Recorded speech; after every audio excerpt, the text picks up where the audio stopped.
sobre a formação dos ventrículos cerebrais. Para entendermos bem este processo, vamos fazer uma breve revisão sobre a formação do tubo neural. A formação do tubo neural se deve a uma invaginação da placa neural e é induzido pela notocorda e pelo mesoderma paraxial. Esse evento segue a gastrulação. Esse processo é induzido por moléculas sinalizadoras produzidas na notocorda e na placa basal. Ilustrando este processo, há a formação de um surco na placa neural que continua se invaginando até formar as pregas neurais. Essas pregas se fundem e é formado o tubo neural. Este tubo, posteriormente, se separa da ectoderme da superfície. O tubo neural é a estrutura embrionária que dará origem ao encéfalo acima do quarto par de somitos e a medula espinal abaixo destes.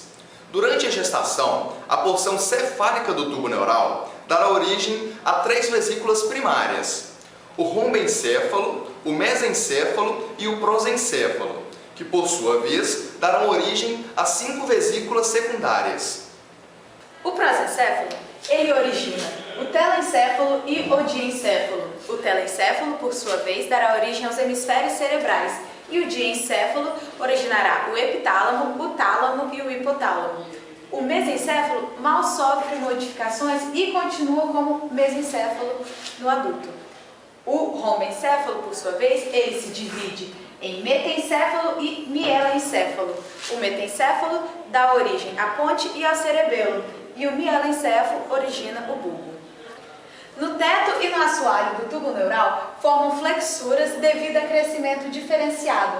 A primeira flexura é a mesencefálica, que se localiza entre o prosencéfalo e o mesencéfalo. A segunda flexura é a cervical, que localiza-se entre a medula e o rombencéfalo. A flexura pontina em sentido contrário a essas outras duas flexuras se localiza no rombencéfalo, entre o metencéfalo e o mielencéfalo.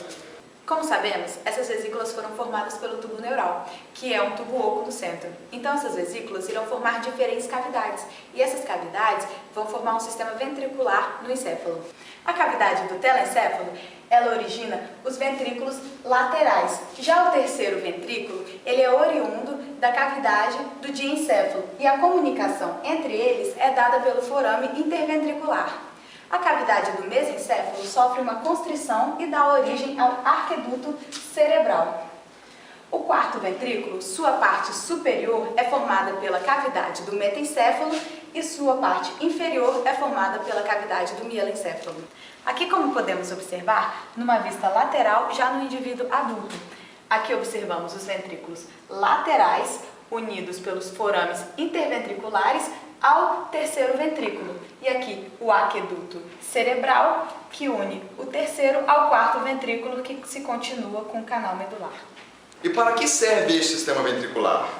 Através dele, dá-se a circulação do líquido cefalorraquidiano. E para que este líquido seja produzido, é necessário que haja um conjunto de células que são conhecidas como plexo coroide, que forma grande parte do líquor. Todas as cavidades supracitadas, exceto o arqueduto, são revestidas por epitélio de forma cuboide, o epêndima, que juntamente com a pia mater dará origem a esse plexo. A reabsorção do líquor se dá nas virosidades aracnoides, nos espaços subaracnoides. Este modelo ilustra a formação dos ventrículos laterais com a continuação do plexo coroide, originado primariamente no terceiro ventrículo. O telencéfalo desenvolve-se a partir da parte mediana dos 2 ventrículos laterais, as vesículas cerebrais. A cavidade da parte mediana corresponde à extremidade anterior do terceiro ventrículo. A porção delgada do epêndima no teto é contínua com o teto ependimário do terceiro ventrículo, que será o local do plexo coroide do ventrículo lateral. O modelo mostra o terceiro ventrículo com o hipotálamo, o tálamo e o plexo coroide, que é contínuo com o plexo coroide do ventrículo lateral.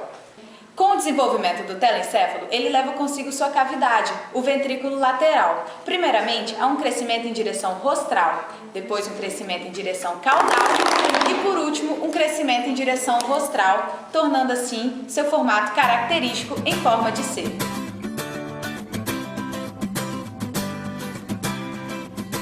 O plexo coroide dos ventrículos laterais, ele é contínuo com o plexo coroide do terceiro ventrículo. Primeiramente, ele se dispõe no teto deste ventrículo. na parte posterior, na parte inferior, na parte anterior e, de novo, no teto do ventrículo lateral. Então, gente, esse foi o nosso trabalho sobre a formação dos ventrículos cerebrais. Espero que vocês tenham gostado.